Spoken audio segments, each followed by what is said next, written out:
In 2017, at the Frankfurt Auto Show, Honda became the center of attention after unveiling their urban EV concept. It previewed a small city electric car that the Japanese manufacturer was planning to actually put into production. It received a lot of praise from fans and journalists alike, but as is the case with most concept cars, people wondered how much of the design will be kept on the final production vehicle. Well, 3 years later, you have your answer. Except for minor changes required by current regulations, the design is pretty much unchanged. Ladies and gentlemen, I give you the 2020 Honda E. And in today's video I'm gonna talk you through this car's specs and technologies, I'll tell you how it drives, and last but not least I'm going to do a real world range challenge, which is going to tell you how much you can actually drive this car with a fully charged battery.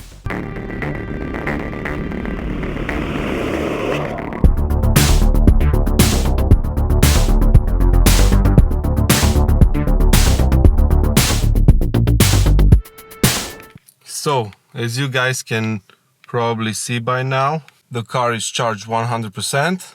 I'm going to reset the trip computer.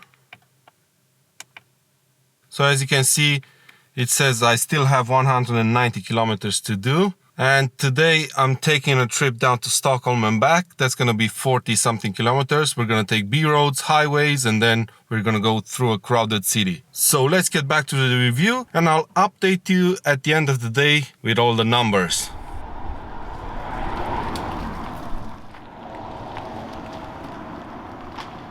I've never seen anything like this car. Everybody loves it. Bikers give you thumbs up when you pass by them, pedestrians always smile when they see one on the road, and believe it or not, even cyclists love it. I was stopped the other day by a couple riding their bicycles to ask me a few things about the car. That's how loved this machine is. And this is what all electric cars manufacturers need to do, if you ask me. Give some personality to their cars, not just pick one from their lineup, remove the thermic engine, put some batteries in, and then call it a day and put it on sale. Put some effort into it, make it desirable even for people like me. Because you'll never get a petrolhead to change their GT3 RS for an electric alternative to that car. It's never gonna happen. But if manufacturers start building cars like this and lower their overall carbon emissions number, they will be able to keep their sports car in the lineup as well.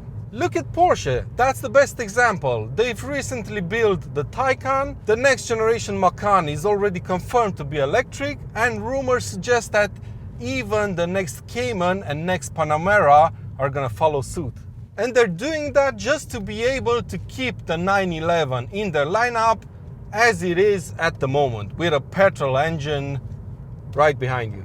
And if you ask me, desirable electric cars like the Honda E will do just that. Save our sports car from extinction by offering a car full of personality as an option for everyday use. But anyway, I digress. This video is about the Honda E, and before I tell you how it drives, let me show you what makes this car extra special.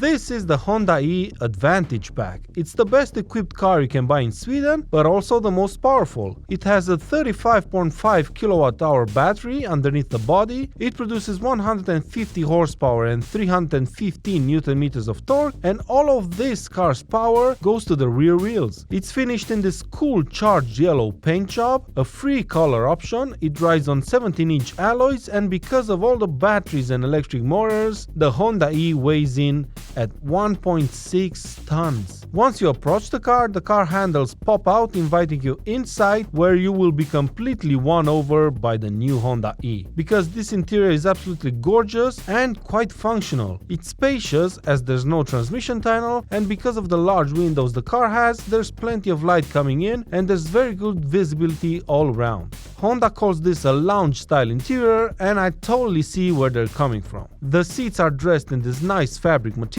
there's some admittedly fake wood on the dash, and a lot of screens for the passengers to look at. Honda really nailed it with this retro futuristic approach to this car. It's truly one of a kind. You have a total of 5 screens on the dash, 2 of them are acting as wind mirrors because the car doesn't have any regular ones. There's an 8.8-inch instrument cluster behind the steering wheel and 2 massive 12.3-inch displays that make up the infotainment system. Each features 6 shortcuts that can be changed, both can run separate apps at the same time, and those apps can be swapped over at the touch of a button. The screens are bright, responsive and quite easy to use. There's wireless Apple CarPlay, navigation, a screen that searches for charging stations, you name it, this car has it. It even has a 230-volt socket. And beside the 3 cup holders already available, there's one more just in case. I also like the fact that there's no gear lever, there's only buttons that save you a lot of space, and I also love the steering wheel, which is quite cool. It only has 2 spokes, it's heated, and it has a bunch of buttons that allow you to control the sound, the adaptive cruise control, and the lane assist systems this car has. So, this is the end of day 1 driving the new Honda E. As you can see, I have 64% battery left. The range is 127 kilometers. And I did 65 kilometers today, more than expected. Let's see. Yeah, so 1 hour, 44 minutes of driving, 38 kilometers average speed. That's it for now. Let's get back to the review and I'll update you with the other numbers as soon as I drive more kilometers in this car.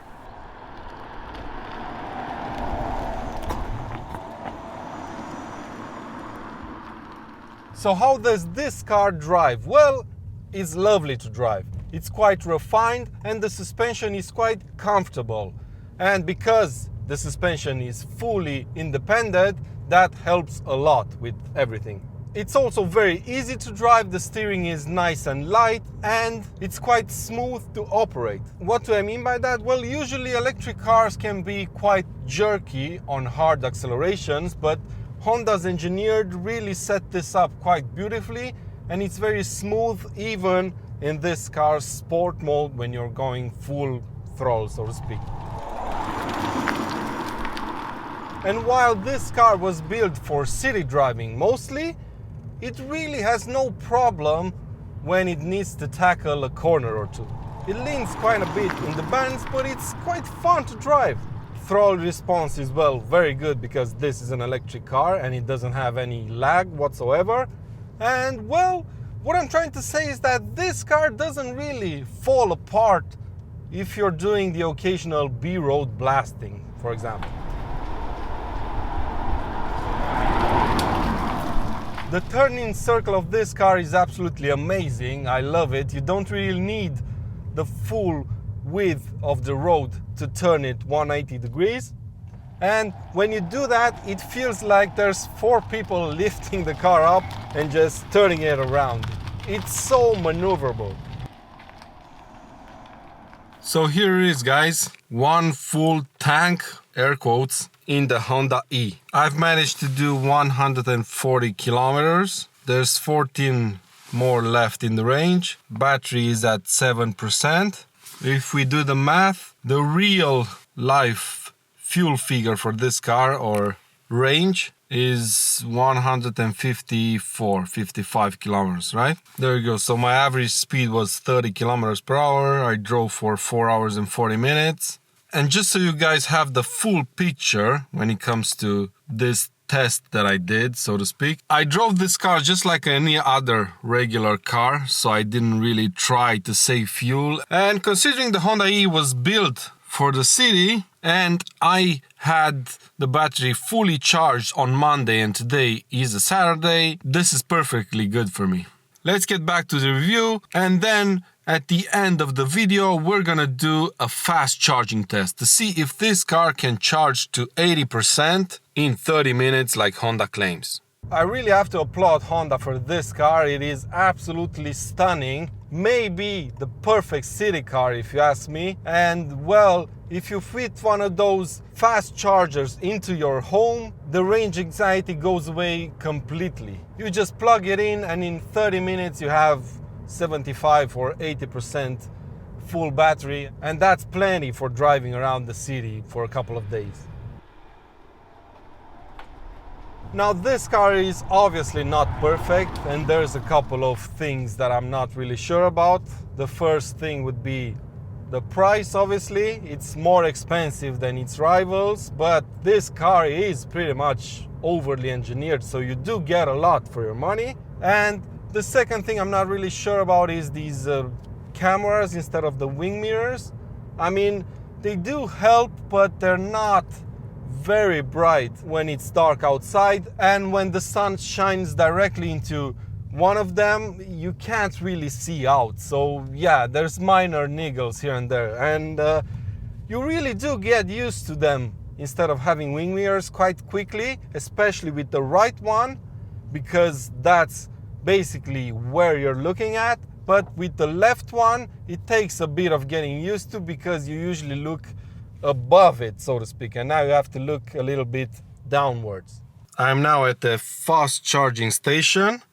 I have 10% battery left, and we're gonna proceed to charge the car. And hopefully we're gonna get 80% charge in 30 minutes like Honda claim. Now the car has its own cables, obviously. This is a regular cable that you can plug into your socket at home. And this one is the one that you can use at charging stations. But we're not going to use any of these because this charging station has its own cables, as you can see. But this is slow charging, this is the fast one. And I don't know what this is, but anyway, let's go to the car. This is how you open the charging bay. It pops up. And these are the two charging plugs. So let's see if this one works. I think this one should work, right? Yep. So we are past the 30-minute mark, 33, 34 minutes, and the car is 75% charged. So Honda's almost exact with its claims. Now let's see how much time left there is to charge the car until 100%. So as you can see, the car says it needs 31 more minutes in order to achieve 100% charging. So that means 1 hour and 10 minutes to fully charge the car up on a fast charger, mind you. But yeah, I really do like this car quite a lot, and I really do believe that cars like this, small fun electric city cars, are gonna save our sports cars. So if you plan on buying a daily for the city, have a look at one of these. You're gonna be pleasantly surprised by what it has to offer. But that's been it for today's video, my friends. I really hope you've enjoyed it. It's the first time I review an electric car on camera, and I hope I got everything you needed to know included in this video. Please give it a thumbs up if you enjoyed it, and make sure you're subscribed for plenty more videos to come. And until next time, take good care of yourselves, and I'll see you around.